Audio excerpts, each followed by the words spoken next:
welcome to the homestead. Well, as you can see behind me, Nathan had mercy on me and rented a rototiller. So we did a lot of work. We didn't get everything done that we wanted to rototill, but we got the majority done. In fact, we did a little bit of extra work. Let me show you. So you may remember me showing you this little dirt patch here by the shop and between the house. We decided to rototill it up and smooth it out. We've actually got grass seed down there, and I'll get the waterer going, and then I'll get going on my actual garden planting. Another thing we changed while we had the rototiller was this area over here.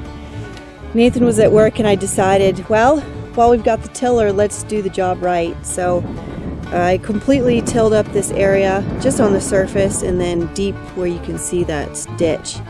And we started kind of a pathway. We need to do some more work there. But this is where I'm going to plant my new plants that I had mentioned were coming in the mail.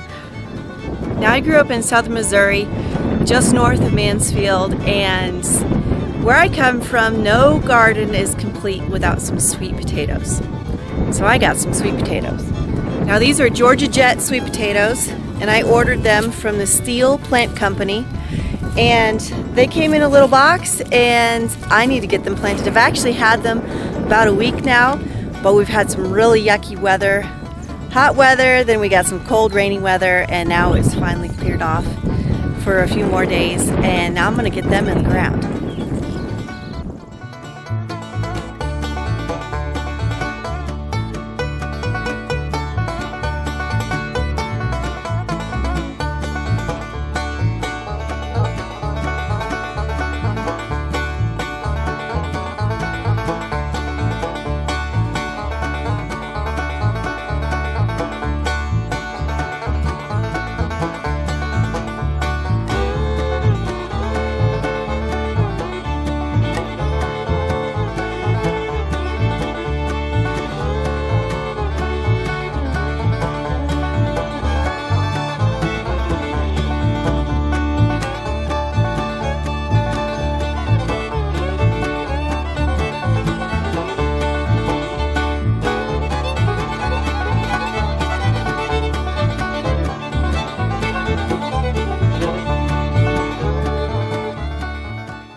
Now, as I said, these are Georgia Jet sweet potatoes, and you want to, if you order sweet potatoes, you want to try to get them in the ground as soon as possible.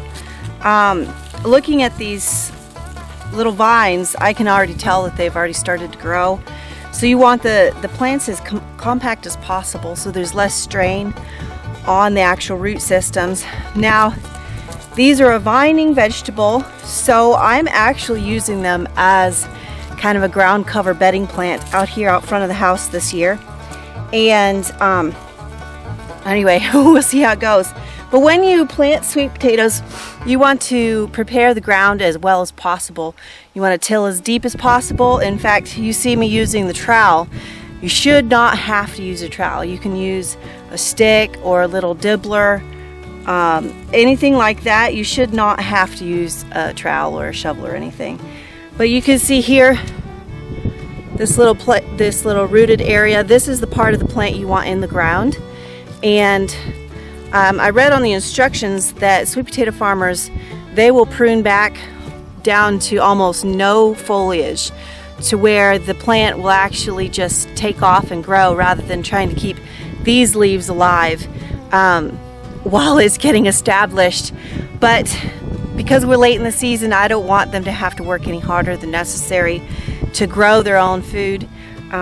So I'm planting them as is. Obviously, anything that is dead or yellow, I'm trying to pull off and throw to the side to where that's not encouraging disease. In addition to tilling deep, you want to make sure that you plant your sweet potato plants 12 to 18 inches apart. They say 12 inches apart in each row and 18 inches apart between your rows.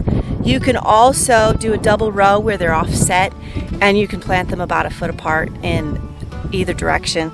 So that way they have enough room to set a nice set of of tubers for you, and otherwise it'll be too crowded and you'll end up with really small tubers. So I gotta finish this and then I'll get on to my next project. Well, this is what was accomplished today. It's been a very long day of not doing a whole lot of anything. The sweet potatoes in, I planted the rhubarb, and there's also a little surprise hiding inside of that hay that you'll just have to wait and see till it comes up.